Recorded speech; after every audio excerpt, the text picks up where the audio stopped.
ಸ್ನೇಹಿತರೆ ನಮಸ್ಕಾರ. ಹೇಗಿದ್ರಾ? ಎಲ್ಲರೂ ಚೆನ್ನಾಗಿದ್ರಾ ಅಂತ ಅನ್ಕೋತೀನಿ. ನೋಡಿ ಸ್ನೇಹಿತರೆ, ಈಗಾಗಲೇ ಗೃಹಲಕ್ಷ್ಮಿಯ 9ನೇ ಕಂತಿನ ಹಣವನ್ನು ಬಿಡುಗಡೆ ಆಗಿದ್ದು, ಆದರೆ 10ನೇ ಕಂತಿನ ಹಣಕ್ಕೆ ಬಹಳಷ್ಟು ಗೊಂದಲ ಇದೆ ಮತ್ತು ಯಾವಾಗ ಬಿಡುಗಡೆ ಮಾಡಲಾಗುತ್ತದೆ 10ನೇ ಕಂತಿನ ಹಣವನ್ನು ಅಂತ ಸಾಕಷ್ಟು ನಿಮಗೆ ಡೌಟ್ಗಳು ಇರಬಹುದು. ಆದರೆ ಆ ಡೌಟ್ ಅನ್ನು ಈ ವಿಡಿಯೋದಲ್ಲಿ ಕ್ಲಿಯರ್ ಆಗಿ ನಿಮಗೆ ತಿಳಿಸ್ಕೊಡ್ತಾ ಇದ್ದೀನಿ. ಅದಕ್ಕಿಂತ ಮುಂಚೆ ನೀವು ಚಾನಲ್ಗೆ ಸಬ್ಸ್ಕ್ರೈಬ್ ಮಾಡಿಲ್ಲ ಅಂದ್ರೆ ಸಬ್ಸ್ಕ್ರೈಬ್ ಮಾಡಿ ಮತ್ತು ಪಕ್ಕದಲ್ಲಿರುವ ಬೆಲ್ ಐಕಾನ್ ಕೂಡ ಕ್ಲಿಕ್ ಮಾಡಿ. ನಮ್ಮ ವಿಡಿಯೋನ ನೀವು ಒಂದೇ ಒಂದು ಲೈಕ್ ಮಾಡಿ, ಏಕೆಂದ್ರೆ ನಮ್ಮ ಚಾನಲ್ಗೆ ನಿಮ್ಮ ಒಂದು ಲೈಕ್ ಬಹಳ ಹೆಲ್ಪ್ ಆಗುತ್ತದೆ. ಅದಕ್ಕೆ ಸ್ನೇಹಿತರೆ ನೋಡಿ, ವಿಡಿಯೋನ ಪೂರ್ತಿಯಾಗಿ ನೋಡಿ, ನಿಮಗೆ ಮಾಹಿತಿಯನ್ನು ಅರ್ಥವಾಗುತ್ತದೆ. ಅದಕ್ಕೆ ಸ್ನೇಹಿತರೆ ನೋಡಿ, ಈಗಾಗಲೇ ಗೃಹಲಕ್ಷ್ಮಿ 9ನೇ ಕಂತಿನ ಹಣವನ್ನು ರಿಲೀಸ್ ಮಾಡಿರುವ ಸರ್ಕಾರ, ಆದರೆ ಕೆಲವು ಮಹಿಳೆಯರಿಗೆ ಮಾತ್ರ 9ನೇ ಕಂತಿನ ಹಣ 2,000 ರೂಪಾಯಿ ಹಣವನ್ನು ಬಂದಿಲ್ಲ. ಆದರೆ 10ನೇ ಕಂತಿನ ಹಣವನ್ನು ಕೂಡ ರಿಲೀಸ್ ಮಾಡುತ್ತಿದೆ ಸರ್ಕಾರ. ಆದರೆ 10ನೇ ಕಂತಿನ ಹಣವನ್ನು ಕೂಡ ಯಾವಾಗ ಜಮಾವಣೆ ಆಗುತ್ತದೆ ಅಂತ ಬಹಳಷ್ಟು ನಿಮಗೆ ಡೌಟ್ ಇರಬಹುದು. ಆದ್ರೆ ಆ ಡೌಟ್ ಅನ್ನು ನಿಮಗೆ ಈ ವಿಡಿಯೋದಲ್ಲಿ ಪೂರ್ತಿಯಾಗಿ ಕಂಪ್ಲೀಟ್ ಆಗಿ ನಿಮಗೆ ಡೌಟ್ ಅನ್ನು ಕ್ಲಿಯರ್ ಮಾಡುತ್ತೇನೆ. ನೋಡಿ, ನಿಮಗೆ ಈಗಾಗಲೇ ಹೇಳಿರುವ ಹಾಗೆ ಗೃಹಲಕ್ಷ್ಮಿ 9ನೇ ಕಂತಿನ ಹಣವನ್ನು ಬಂದ ಫಲಾನುಭವಿಗಳಿಗೆ ನಿಮಗೆ 2,000 ರೂಪಾಯಿ ಹಣವನ್ನು ಬಂದಿದೆ.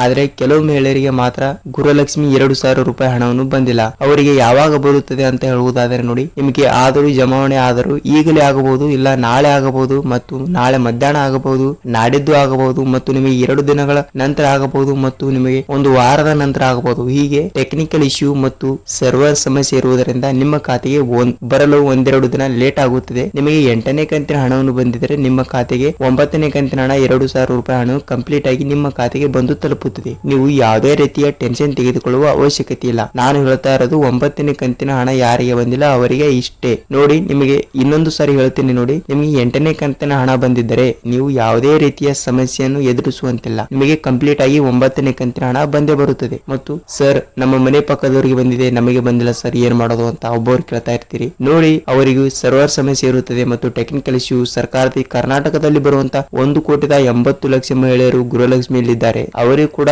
ಪ್ರತಿಯೊಬ್ಬರಿಗೂ ತಪ್ಪದೆ 2,000 ರೂಪಾಯಿ ಹಣವನ್ನು ಹೋಗಬೇಕು ಅಂದ್ರೆ ಅದೆಷ್ಟು ಸರ್ವರ್ ಸಮಸ್ಯೆ ಮತ್ತು ಕೆಲವು ಗೊಂದಲಗಳು ಇರುತ್ತವೆ. ಆದ ಕಾರಣ ಅವರಿಗೂ ಕೂಡ 1-2 ದಿನ ಲೇಟ್ ಆಗುತ್ತದೆ. ನೋಡಿ, ಹಣವನ್ನು ನಿಮ್ಮ ಖಾತೆಗೆ ಬರುವ ಸಾಧ್ಯತೆ ಕೂಡ ಇದೆ ಅಂತ ಹೇಳ್ಬೋದು. ಈಗ 9ನೇ ಕಂತಿನ ಹಣದ ಬಗ್ಗೆ ಆಯ್ತು. ಈಗ 10ನೇ ಕಂತಿನ ಹಣದ ಜೊತೆ ಮಾತನಾಡುವುದಾದರೆ ನೋಡಿ, ಗೃಹಲಕ್ಷ್ಮಿಯ 10ನೇ ಕಂತಿನ ಹಣವನ್ನು ಬಿಡುಗಡೆ ಮಾಡುತ್ತಿರುವ ಸರ್ಕಾರ ಈಗಾಗಲೇ ಏಪ್ರಿಲ್ 26ನೇ ತಾರೀಕಿಗೆ ಲೋಕಸಭಾ ಚುನಾವಣೆ ಆಯಿತು ಮತ್ತು ಮೇ 7ನೇ ತಾರೀಕಿಗೆ ಲೋಕಸಭಾ ಚುನಾವಣೆ ಕೂಡ ಇದಾವೆ. ಆದ್ರೆ ಮೇ 7ನೇ ತಾರೀಕಿಗೆ ಲೋಕಸಭಾ ಚುನಾವಣೆ ಆದ ನಂತರ ನಿಮ್ಮ ಖಾತೆಗೆ ಬರುವ 10ನೇ ಕಂತಿನ ಹಣ 2,000 ರೂಪಾಯಿ ಹಣ ಬರುವ ಸಾಧ್ಯತೆ ಕೂಡ ಇರಬಹುದು. ಏಕೆಂದ್ರೆ 9ನೇ ಕಂತಿನ ಹಣವನ್ನು ಏಪ್ರಿಲ್ ತಿಂಗಳಿನಲ್ಲಿ ರಿಲೀಸ್ ಮಾಡಿದ್ದಾರೆ. ಆದ್ರೆ 10ನೇ ಕಂತಿನ ಹಣವನ್ನು ಕೂಡ ಮೇ ತಿಂಗಳಿನ 7ನೇ ತಾರೀಕಿಗೆ ನಡೆಯುವ ಲೋಕಸಭಾ ಚುನಾವಣೆ ಆದ ನಂತರ ನಿಮ್ಮ ಖಾತೆಗೆ 10ನೇ ಕಂತಿನ ಹಣ 2,000 ರೂಪಾಯಿ ಹಣವನ್ನು ಬಿಡುಗಡೆ ಮಾಡುವ ಸರ್ಕಾರ ಹಮ್ಮಿಕೊಂಡಿದೆ. ಮಹಿಳಾ ಮತ್ತು ಮಕ್ಕಳ ಕಲ್ಯಾಣ ಅಭಿವೃದ್ಧಿ ಇಲಾಖೆ 10ನೇ ಕಂತಿನ ಹಣವನ್ನು ರಿಸೀವ್ ಮಾಡಿಕೊಂಡಿದೆ. ಅಂದ್ರೆ ಕರ್ನಾಟಕ ರಾಜ್ಯ ಬಿಡುಗಡೆ ಮಾಡಿರುವ ಗೃಹಲಕ್ಷ್ಮಿಯ 10ನೇ ಕಂತಿನ ಹಣ ಮಹಿಳಾ ಮತ್ತು ಮಕ್ಕಳ ಕಲ್ಯಾಣ ಅಭಿವೃದ್ಧಿ ಇಲಾಖೆಗೆ ಬಿಡುಗಡೆ ಮಾಡಿದೆ. ಆದ್ರೆ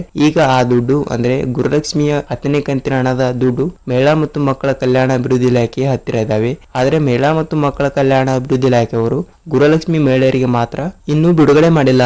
ಆದ್ರೆ ಯಾವಾಗ ಬಿಡುಗಡೆ ಮಾಡುತ್ತಾರೆ ಅಂತ ಹೇಳುವುದಾದ್ರೆ ನೋಡಿ, ನಾನು ನಿಮಗೆ ಹೇಳಿದ್ದೇನೆ, ಮೇ 7ನೇ ತಾರೀಕಿನ ನಂತರ ನಿಮ್ಮ ಖಾತೆಗೆ ಗೃಹಲಕ್ಷ್ಮಿಯ 10ನೇ ಕಂತಿನ ಹಣ ನಿಮ್ಮ ಖಾತೆಗೆ ಬರುವ ಸಾಧ್ಯತೆ ಇದೆ. ಆದ್ರೆ ಸರ್, ದಿನಾಂಕ ಯಾವುದು ಅಂತ ಹೇಳುವುದಾದ್ರೆ ನೋಡಿ, ನಿಮಗೆ ಹೇಳುವುದಾದ್ರೆ ದಿನಾಂಕ ಮೇ 10ರಿಂದ 15ನೇ ತಾರೀಕಿನ ಒಳಗಡೆ ಏನಿಲ್ಲ ಅಂದ್ರೂ 40-50% ಮಾತ್ರ ಮಹಿಳೆಯರಿಗೆ ಬರುವ 10ನೇ ಕಂತಿನ ಹಣ ಸಾಧ್ಯತೆ ಕೂಡ ಇದೆ. ಅಂದ್ರೆ ಒಂದು 80-90 ಲಕ್ಷ ಮಹಿಳೆಯರಿಗೆ ಬರುವ 2,000 ರೂಪಾಯಿ ಹಣವನ್ನು ಬರುವ ಸಾಧ್ಯತೆ ಇದೆ. ಮತ್ತು 18ನೇ ತಾರೀಕಿನಿಂದ 25ನೇ ತಾರೀಕಿನವರೆಗೆ ಕಂಪ್ಲೀಟ್ ಆಗಿ ಮೇ 25ನೇ ತಾರೀಕಿನ ಒಳಗಡೆ ನಿಮ್ಮ ಖಾತೆಗೆ 10ನೇ ಕಂತಿನ ಹಣವನ್ನು ಬರುವ ಸಾಧ್ಯತೆ ಕೂಡ ಇದೆ ಅಂತ ಹೇಳ್ಬಹುದು. ಏಕೆಂದ್ರೆ ನಾವು 8ನೇ ಮತ್ತು 7ನೇ ಕಂತಿನ ಹಣ 9ನೇ ಕಂತಿನ ಹಣ ಬಂದ ಆಧಾರದ ಮೇಲೆ 10ನೇ ಕಂತಿನ ಹಣದ ಯಾವಾಗ ಬಂದಿದೆ ಅಂತ ನಾವು ಕೂಡ ನಿಮಗೆ ಹೇಳಿರುತ್ತೇವೆ. ಅದರ ಸಲುವಾಗಿ ನಾವು ಅಂದಾಜು ಲೆಕ್ಕ ಮಾಡಿ ನಿಮಗೆ ಹೇಳುತ್ತೇವೆ. ನೋಡಿ, 10ನೇ ಕಂತಿನ ಹಣವನ್ನು ನಿಮ್ಮ ಖಾತೆಗೆ ಬರುವ ಸಾಧ್ಯತೆ ಕೂಡ ಇದೆ. ನೀವು ಏನು ಟೆನ್ಷನ್ ತೆಗೆದುಕೊಳ್ಳುವ ಅಗತ್ಯವಿಲ್ಲ. ಸ್ನೇಹಿತರೆ, ನಿಮಗೆ ಸರ್ಕಾರದ ಎಲ್ಲಾ ಸೌಲಭ್ಯಗಳ ಮಾಹಿತಿಯನ್ನು ನಿಮಗೆ ಬೇಕಾದರೆ ಚಾನಲ್ಗೆ ಸಬ್ಸ್ಕ್ರೈಬ್ ಮಾಡಿ ಮತ್ತು ಕರ್ನಾಟಕದಲ್ಲಿ ಬರುವ ಸರ್ಕಾರದ